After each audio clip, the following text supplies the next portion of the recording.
welcome to Gardener's World. The grass borders have been really good all spring and early summer, but with the change in the weather, and we've had a lot of wind and rain here, they're getting a bit lush. When things get lush, they tend to get floppy because the growth is soft, and then they flop all over each other and need some staking and supporting. You can see this teasel, which has been lying on its side and of course wants to grow up like that. I lift it up and it's curved round, but that will straighten up, and it's one of those very prickly plants, and it's hiding one of the miscanthus that I planted this time last year. And what miscanthus does is give you that structure and architecture. You can see that this miscanthus is a giant grass. This is about 7 foot tall, and it has got another couple of feet to grow before summer is out. And the great thing about miscanthus, and there are many different cultivars and varieties to choose from, is that they are really forgiving and adaptable. They will grow in most soils, in most situations, and they never need staking. And that means you can use them as structure. And then you have the softer grasses that can weave around them, and you add to that flowers that can drift and flow in amongst the grasses. You can achieve that slightly ethereal effect at this time of year that you can't do with normal herbaceous plants. And then, of course, when we get to autumn and even winter, they have their own special beauty because they have fantastic autumnal colour. On today's programme, we meet an extraordinary young man who's packed his flat with more than 1,400 houseplants. It all started when my grandmother gave me a spider plant cutting when I was 13 years old, and since then my appreciation has pretty much spiraled out of control. There's another chance to join Nick as he celebrates one of the star climbers of the Midsummer Garden, the wonderful clematis. Compared to their spring flowering counterparts, Group 2 clematis tend to have larger flowers, and they'll often repeat flower twice in the season. They really are the show-offs of the clematis world. And I will be sowing basil and harvesting gooseberries.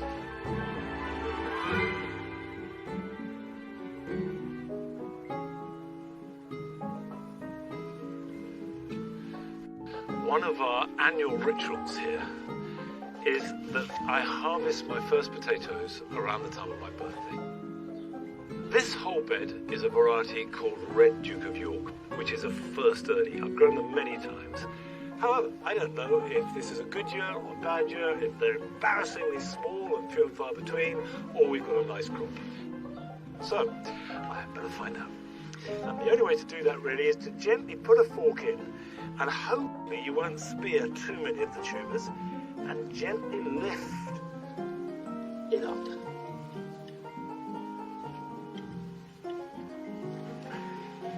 Now that is the seed potato. That is the potato that I planted, and very often it's rotten when you pull them up. So don't worry if the seed potato is slimy and horrible. It's nothing going wrong at all. It's simply done its job, and now it's finished and it's rotting away. Let's have a rummage. There you are. Look, nice spud. Now, a good rule of thumb when harvesting potatoes is to go by how long they've been in the ground.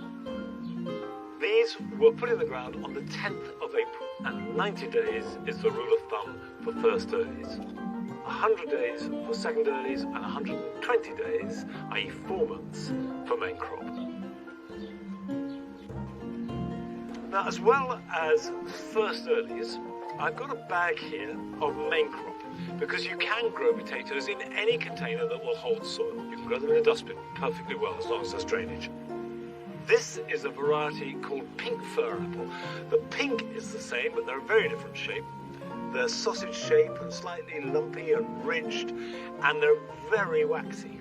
And all that needs to happen to these for the moment is just to earth them up a bit. Just get some compost and top up around them. It'll give more room for tubers to form in, and also mean that those that do form will be kept dark. It's really important that tubers, as they develop, are not exposed to light, because if they are, they will turn green and that stimulates a poison and you can't eat them. So I will add more compost to these in about 3 weeks' time, keep them very well watered, a feed of liquid seaweed once a week, and they will be ready to harvest at the beginning of October. Now, last year, Nick was celebrating the joys of the large flowered clematis, which are at their best at the peak of summer. This garden is packed with over 230 clematis from across all 3 groups. But I'm here today to look at the summer flowering Group 2 clematis. Compared to their spring flowering counterparts, Group 2 clematis tend to have larger flowers, they're usually more compact, and they'll often repeat flower twice in the season. They really are the show-offs of the clematis world. While Group 1 clematis flower from February to May, Group 2 produce their main flush of flowers in May and June, and again, with a little help, later in summer. Clematis are well known for having quite specific cultural requirements. They generally like to have their tops up in the light, but the key bit is that their roots are cool and damp and shady. That might suggest to you that you can't grow them in pots, but actually, if you get a large enough pot, you can easily get away with it. So something of this scale works really well. And of course, you need to make sure it stays very damp and to keep it really well fed. Now, this is a particularly beautiful clematis. It's called Viva Polonia. It's got that lovely quality to it, very, very pale centre, which really makes it pop. If you look further down the plant, it's doing something quite interesting here. On this outer structure, it's starting to turn green, almost leaf-like. Let me explain why that is. So if you take a typical flower, say a rose, you've got very distinct floral structures. Around the outside here, you've got the sepals which form the bud or hold the petals up, and the petals in the centre. When botanists can't differentiate floral parts between being a sepal or a petal, they call it a tepal. And so what you see on clematis are a series of tepals. They're not petals at all. They're quite different, and that's why they can revert and take on these green tones. They really are fascinating plants.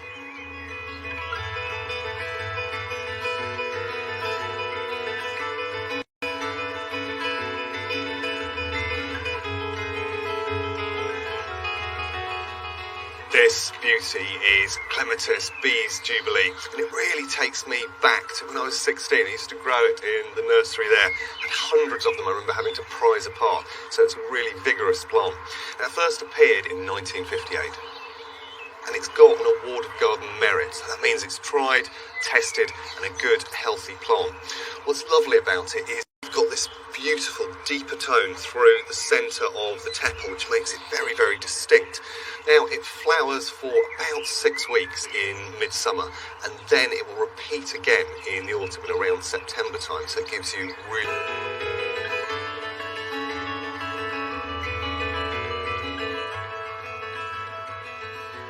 Just noticed a lovely idea in this garden tucked away behind me, and it's one of the best ways to make the most of the quality of Group 2 clematis.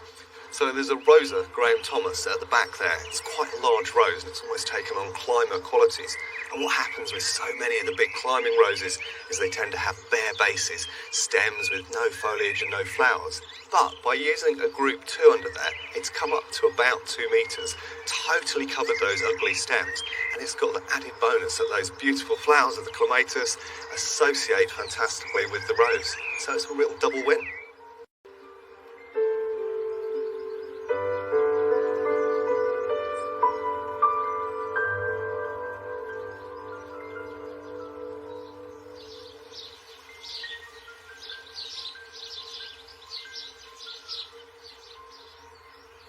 Group 2 clematis are certainly the most dramatic flowers that any clematis produces.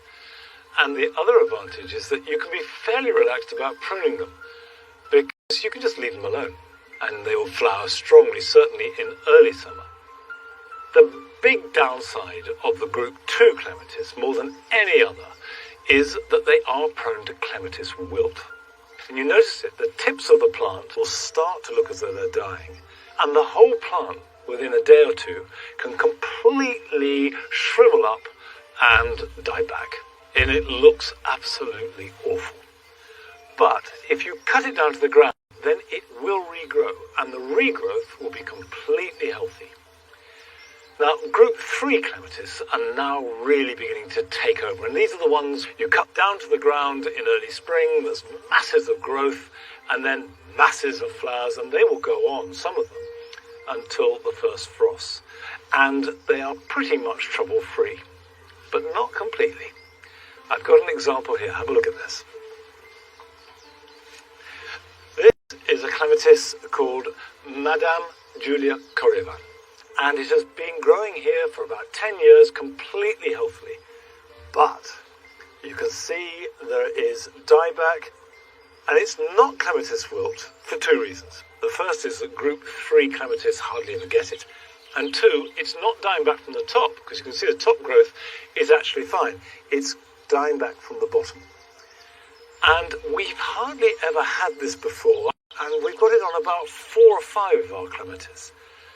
And I think that it's because this year is exceptional. We had an incredibly wet winter, being too dry. And just as they were putting on most growth, we had one of the driest springs on record. So this, which is about a 10-year-old plant, was stressed for months on end, and so it's in trouble. However, I'm going to treat this exactly as you do clematis wilt. I'm going to cut right back to the ground, and I will fully expect that to regrow healthily from the base. Now, I do want to plant a clematis, and I've got one that I want to put over on the other side of this path. Now this is Clematis tangutica Helios. This is a group 3 late flowering clematis, and the Helios refers to these sun-like yellow flowers. And the seed heads are really beautiful because they're silky and white, and of course will last all winter long. Now you can see that I'm going down because the secret of planting all clematis is to plant it deeper than the depth that it is in the pot when you buy it. And that is about 3 inches deeper than it was in the pot. So when I backfill it, even some of the leaves will be under the ground. It means that if you cut back, there is good material underground from which new healthy growth can appear. Okay, let's backfill that.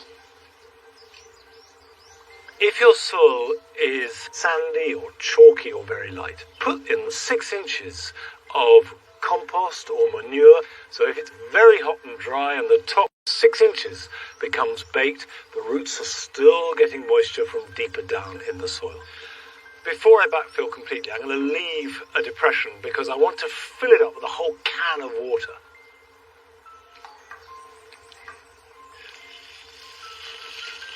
The idea is that it will soak right down to the bottom of the planting hole so that all the roots are in contact with moist soil, and that will give it a really good start in life.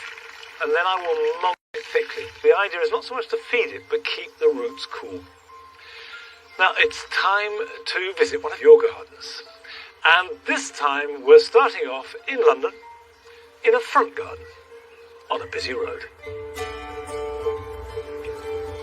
Hi, my name's Alicia and welcome to our garden. We have a small garden on a road, so we have to think of imaginative ways to make it intimate, relaxing and versatile. And one way we do that is by using pots. I used some marigold seeds that I harvested from last year, and they've come up beautifully, along with some calendula and some lobelias that can trail over the side. This centerpiece is this really stunning silver dust that I got when it was this small. What's lovely about silver dust, especially in my region, is that it's evergreen. So this pot will continue through winter and will give me some really beautiful colour and structure. So one of the most relaxing things to add to your garden is a water feature. Now what we've done is we found a pot We added some water and we got some really beautiful stones from a local gardener.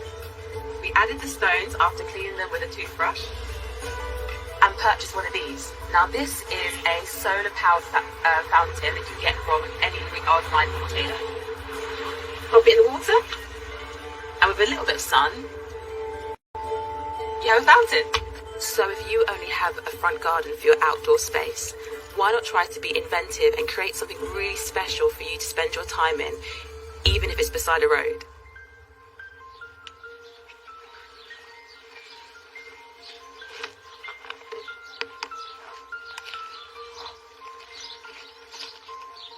It's so good to see the way that Alicia clearly loves her front garden, and to have a garden that looks great and you're proud of and that you share with other people, I think is wonderful. Now, I'm sowing here some green basil, and this is really because I love pesto. And the first stage is to put some compost into a seed tray and then scatter seeds thinly, because these will have to be pricked out and grown on in either individual plugs or pots. It is really important to realise that what you're trying to do is raise individual large plants. You get much more basil and much bigger leaves and better flavour if the plant is really quite substantial. They can be that tall and that wide. They're not little plants. And you can grow them outside perfectly well. But if you've got a greenhouse or a cold frame, then so much the better. I've planted some under cover and some outside, exactly the same lot from the same packet of seed. The difference is really dramatic. Just cover them up very lightly, like that. Press them down so they're in good contact with the compost. I will water that well and put it somewhere hot. In fact, it'll be on a heated mat in the greenhouse to germinate. If you haven't got that, then a windowsill is fine. But keep them warm, keep them well watered, and then as soon as true leaves appear, we can prick the garden at all. Then the plants you're going to grow will have to be house plants. But that needn't limit the range or scope of your horticultural imagination.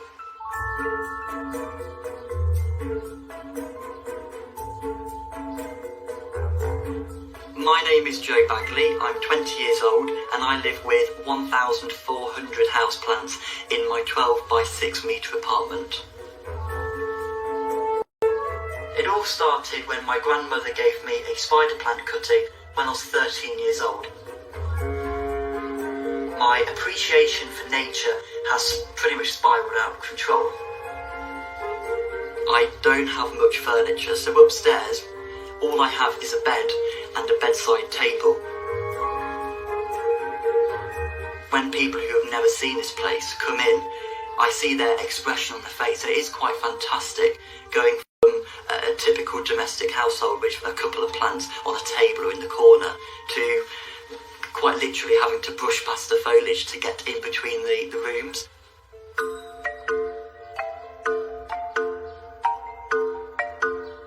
I like the idea of living how nature lives and nature almost controlling how I live. So having all these plants that require cooler environments, and I live in that environment too, I feel more at ease and a bit more natural, and especially in this day and age where we have so much technology, we're distancing ourselves from nature. With so many plants that are all going through different stages of their life all at once is a fantastic way to highlight the circle of life.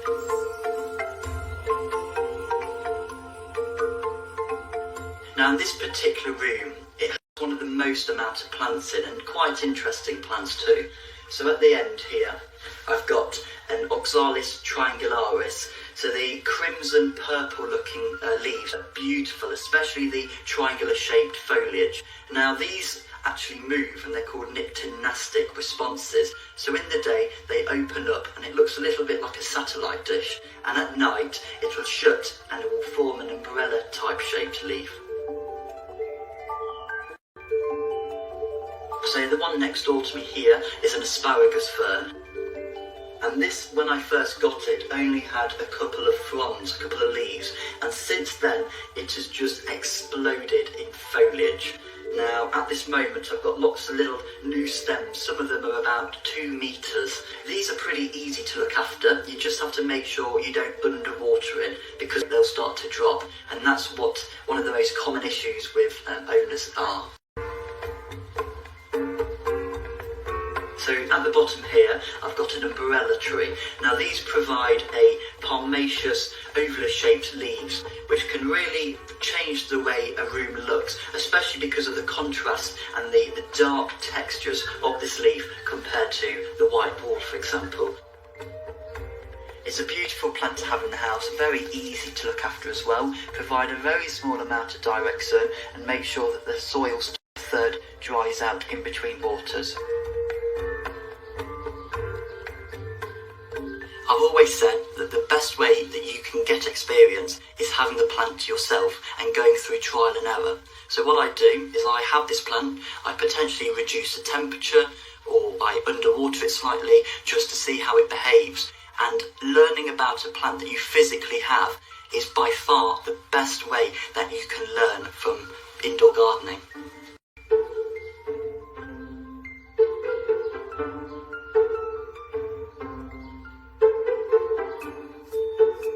This plant is called Epiprenum pictum agreus and is commonly known as devil's ivy.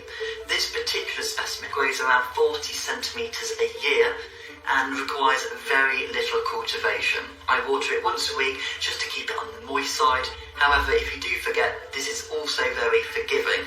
I keep this plant attached to the wall via sticky pad hooks. I don't use nails because I don't want to drill holes in the wall. The longest vine on this specimen is around 6 to 7 metres and it coils itself around the wall and it's actually growing over the wall into the shower now.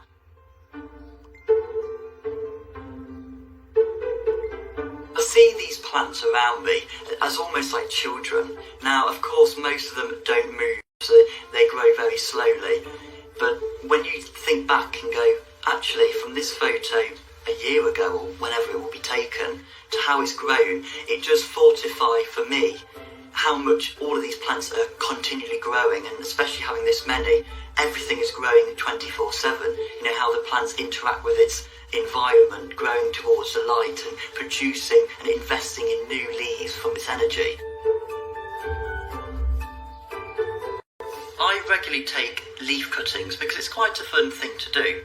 I get the leaf, which is usually around half of the way down from the plant, and that's because it's usually larger with a bit more stored energy. Now I put these leaves on moist soil for about 2 weeks just to kickstart the rooting period off. Now once the roots start upwards, and that will get the roots and the new little foliar buds to develop really quickly. Now from a leaf to an actual small specimen, it'll take up to a year for me. But in general, it's a very quick and easy process. It's good to be different and live in a different way that normal people do, because living with this many plants, I see this as completely normal. My dream in the future is to have a garden conservatory, and I will use this as an extra lounge, and I'll have metre-tall plants with, bulbed fairy lights just to give a lovely, almost a garden atmosphere, but in the comfort of your own home. And not only that, but when it does rain, you will not only be surrounded by low foliage, but you'll also have the pitter-patter of the rain to really reinforce nature at its finest. And for me, the sound of rain beats music any day of the week.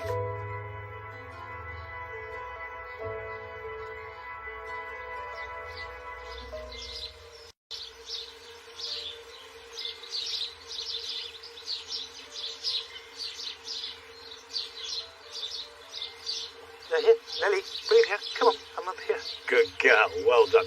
Now don't disappear now. Bring it to me. There's a good girl. Thank you. What fabulous plants. I've been growing these gooseberries for the last 3 years now, so this is the 3rd season. And they produced good gooseberries last year. I was saying that in a hurry. Good gooseberries. And they've been even better this year. In fact, it is a really good year for soft fruit. And now it's time to harvest them. And they come away pretty easily by pulling them off with your fingers, but it's better really to snip them if you can. Gooseberries are so forgiving. You can grow gooseberries in shade, you can grow them in sun, they really are not fussy about soil. And in fact, arguably, the poorer soil, you get better gooseberries.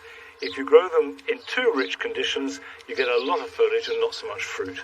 And I'm growing them here as cordons. So each individual plant is grown at an angle, slanted up, and that means you can grow a lot of fruit in a very, very limited space. And gooseberries grow on old wood. So you can see there's no fruit on this year's growth.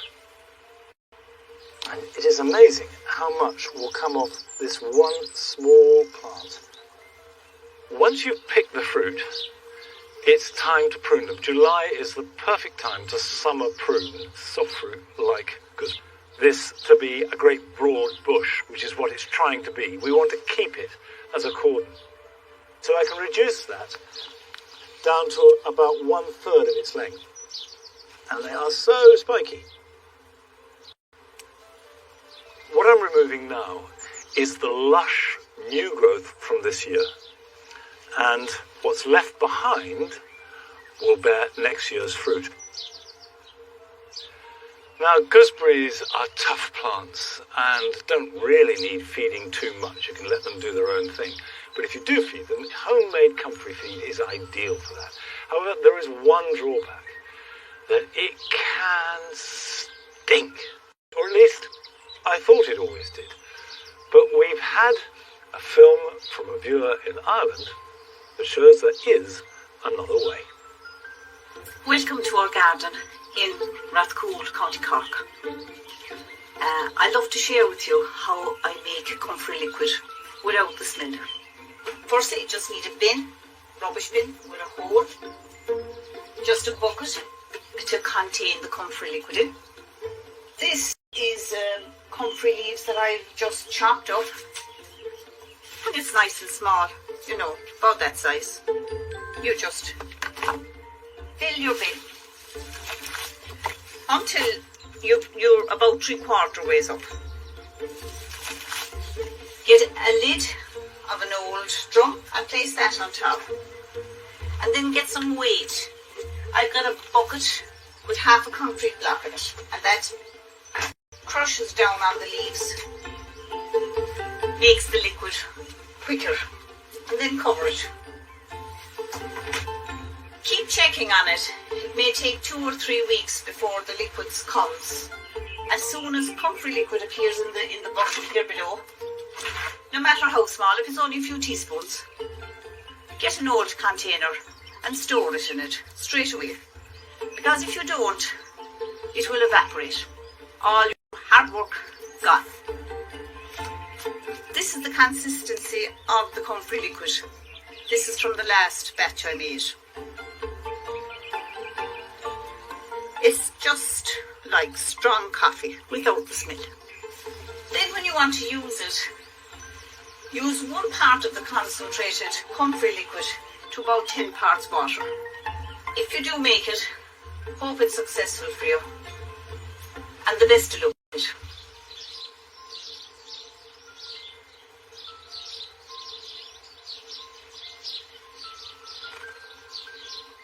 Brewing into a good tea for plants is good news, so thanks very much, Evelyn. Now, I've taken the gooseberries back to the kitchen, and now I'm collecting fruit for a summer pudding. I've got red currants, and the other ingredient that you just must have in a summer pudding are black currants. Now, if you're used to growing soft fruit, you might think that red currants and black currants sound similar and grow in a similar way, but they don't. Red currants essentially grow exactly like gooseberries. They grow off older wood, they can grow in poor soil, they are tough plants that will last for ages. Black currants, and as I lift that net, the smell of the black currant, because you get that black curranty smell in the leaves, in the stems, as well as the fruit. They like rich soil, really rich soil, sunshine, And also, they produce their berries on first, second and third year growth, and thereafter they produce a lot less.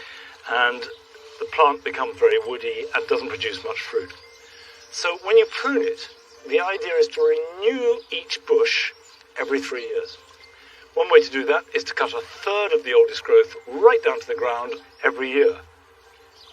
And I'm often asked why we have upturned flower pots on top of the sticks that support the netting. And it's really easy.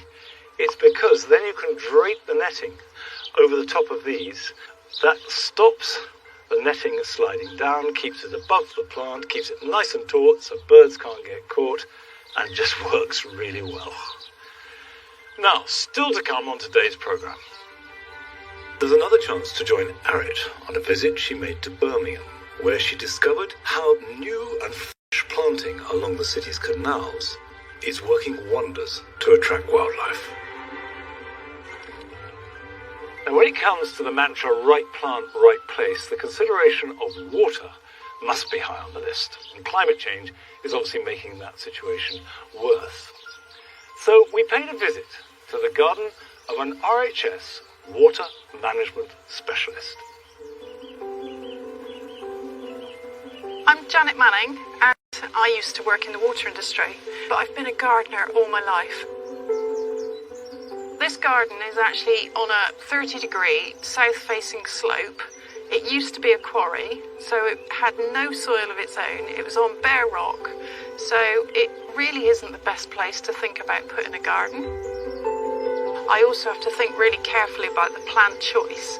There are some things that I really can't put on a south-facing slope, like hydrangeas. They would hate it. They would just wilt on a day like this. Easy to turn on the tap, and yet we don't appreciate it as much as we should do, and we won't do, I don't think, until we run out. A hose can use as much water in an hour as a family of 4 might use in 2 days under normal circumstances. I don't want to waste any resources in my garden, and as such, then I don't use any tap water that hasn't already been used for something else. I've actually got 11 water butts. It's surprising how much water you can collect when it does start raining. With the weather we've had recently, it's been so dry. First thing I did was cleared out my garage, found an extra dustbin, which was ancient, and thought, right, I'm going to have that for water.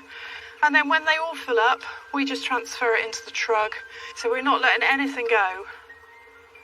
I do like to keep the tops open on the water butt, but you do risk then drowning some wildlife. So I've just floated a flower pot in the water. It just sits under the surface so that the bees can just sit on there, dry their wings out and fly away.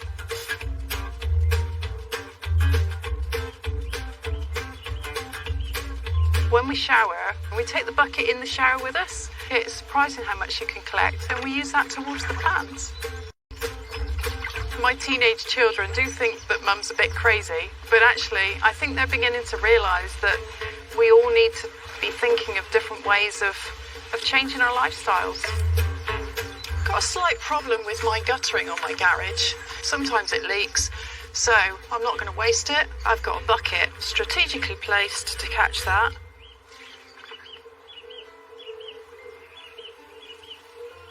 So this is my fastest filling water butt here. So it's the whole half of the house here that drains into this water butt. And it does that using one of these rainwater diverter kits. And I've got one here. Normally, when the water butt is filling, then the water hits the sides, around this little outer rim, and then down the pipe and into the water butt. And then once the water butt's full up, the water will spill over the top of that little weir inside and carry on down through the downpipe and in soak away. And I can take the water out of the tap, or an easier way is I can create a siphon, which means that I don't have to carry the water. Open that so that the air can get in, and then I pop that into my water butt so that the hose is filling up with water and the air is coming out the end. Once I've popped it all the way in, I can then close off the end to trap the water. Then the level in my water butt, the water will flow and I can water my plants without needing to waste a drop.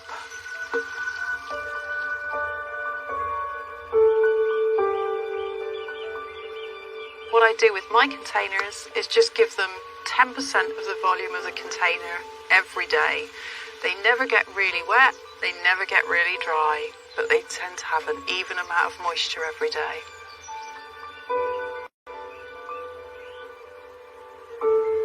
There isn't any water to see here, but this is a really important area for making sure that the rest of my garden uses the minimum amount of water that we need. I make all my own compost. The really good thing about it is that it's the bacteria and the fungi that live in the soil that do all the decomposition for you. So we're not only watering the plants, we're actually watering to keep all those microorganisms alive, because then they produce all the bacterial poo, and all of that sticky substance that they're excreting then helps to form those crumb structures within the soil. Once you've got the crumb structure, then you've got air spaces between them. And when you've got air spaces and it rains, they all fill up like little miniature reservoirs. So you can actually capture more rain by adding organic matter to your soil, as well as providing the nutrients to your plants. We had a really big downpour exactly a week ago. It hasn't had any water since then, and it's been facing due south. 30 degrees heat yesterday. And if we look under here, you can see that this is still moist. So it's a great way of saving water for your plants. The best way to water a plant is to get the water to the roots. If the water goes anywhere else, it's of no use to the plant whatsoever. And allowing the water to run out the bottom of the pot and away, well, all you're going to do is take away all those soluble nutrients that the plant needs to grow, and they're going to wash out the bottom of the pot with the wasted water. So the best way to water is to just slow the flow. I can show you how to turn an ordinary terracotta pot into a self-watering container. It'll not only help you save water, but it'll also mean that the plant has water available to it when it wants it. So all you need is an old compost bag, and this is going to be a waterproof lining that sits in the bottom of the pot. Just tuck it down in, but make sure these edges are up, because any excess is going to go down the outside of the bag and out through the normal drain hole. So you'll know when you've filled it up still, because you'll still see water come through. I don't want the two to come together. So these pots, I'm just going to put upside down into the reservoir, and that's going to help hold the soil and form a structure of my reservoir. But this one is going to go up the right way round. Then I also need a way of getting the water into the reservoir. So I've got a spare piece of downpipe from my guttering, and that's just going to tuck down in between the pots.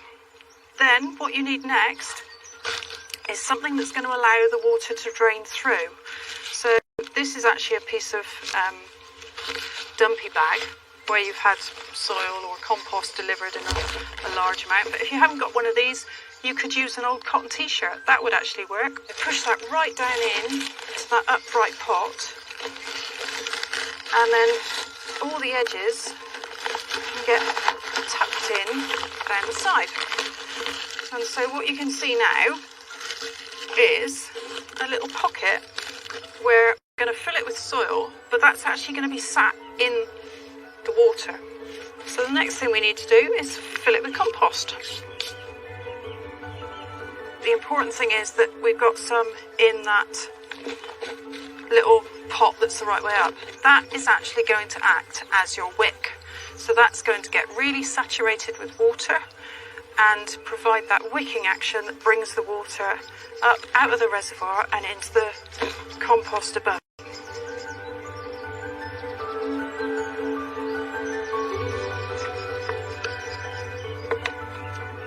Cucumbers do quite well in this sort of pot because they do tend to wilt quite easily if you don't get the watering right. I know, because I tested it, that this will take 5 litres of water. So I know I should be able to put all of this water down the pipe, and you won't see any of it coming out from the saucer. There we go. The only last little bit that it really needs, I do this with all my containers, is add a mulch. That helps to insulate the roots, to reduce the evaporation from the surface. And there you have a self-watering cucumber. I would say just think twice about that hose pipe. We all need the water to wash our hands right now as well. And just surprise yourself at how little water you actually need to get a really good garden growing.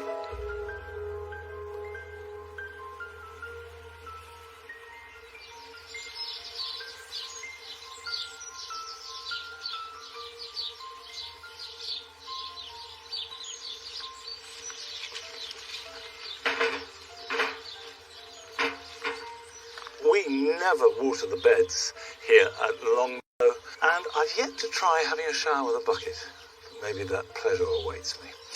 Now here in the spring garden, we have extremes of wet, because in winter this floods right up to about where I am now. But since then, it's been really dry. And as the trees put on leaf and the plants grow, they suck up all the moisture. So by now, it is bone dry, and this is classic dry shade. But that doesn't mean to say that you can't have plants that look good in summer as well as spring. These are Actea brunette, and it develops lovely chocolatey foliage throughout the whole of spring and summer. And then later on in the year, September or even October, it has these great racemes of white flower, and they in turn are followed by berries which can be black, red, or even sometimes white. These berries are poisonous, by the way, so I always cut off the flower head before they fall. Now, it's not something that I plant as a clump, so if I place one there like that, because this will grow up and be about 4 foot tall with the plumes of flower reaching up to 5 foot, so really quite dramatic. This is Gilenia trifoliata, and I'm going to make a little group of these because I want a strong clump. And herbaceous perennial, so it will die back and then the bulbs can come through it in spring, and then this will grow back up in summer. And you can see it's got these lovely stars of flower borne on bouncing, swaying stems and these delicate leaves.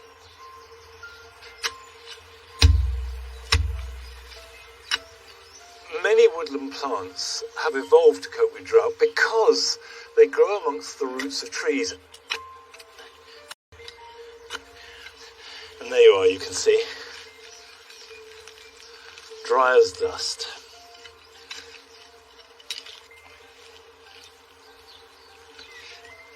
So we'll put this in.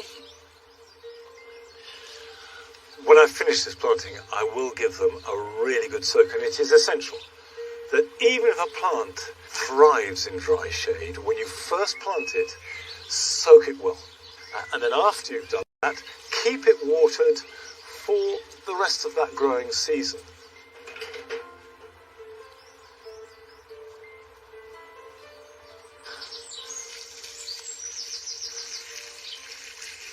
Containers, which actually are nearly all old cattle troughs, it means that we do have a generous amount, and we don't need to use a hose pipe for this sort of thing. And then having watered those, I'm going to mulch them. If I put this round these plants good and thick, that will keep the water in, and the worms will work it into the soil and create the perfect growing conditions for these kind of plants. Now, it's always good to receive films from viewers' gardens around the world, and we've received one from Europe which actually relates to this because it concerns an area of the garden that seems completely hostile to any kind of plant.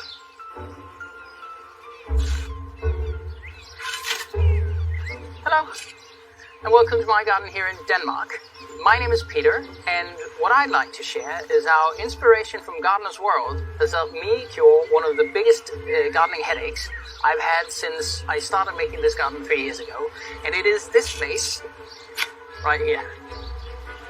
Now, the reason for my headache is that this particular spot is right on top of an old world field that's been sealed off by a lid of reinforced concrete. It's shallow and it's very fast draining. I just never thought we'd be able to have a border here.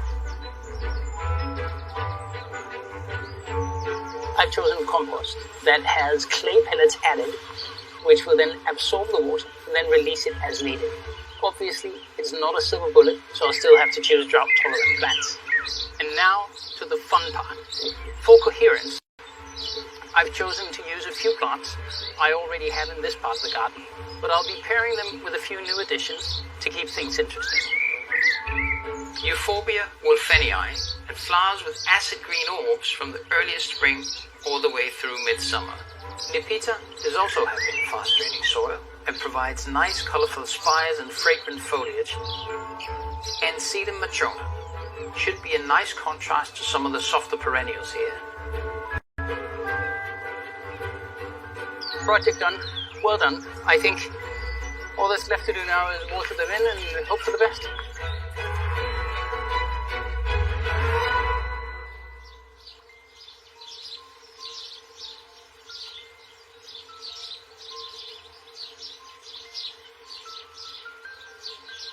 It is extraordinary how if you get the right plant in the right place, that old mantra again, how they can thrive in what seems to be completely inhospitable conditions. Well, what I'd love to do is see what it looks like in a year's time. So send us another film for lily beetle. They're bright red and easy to see, but the larvae, which are smaller and much harder to see, do the damage. And they do eat the flower buds, but these have come through almost unscathed. And they are filling the Paradise Garden with their incredible, voluptuous fragrance. Now, I don't suppose many of us think of Birmingham as being a hub of wildlife, but Eric went there to visit a project that is using the waterways in the city to create wildlife corridors that spread right through it.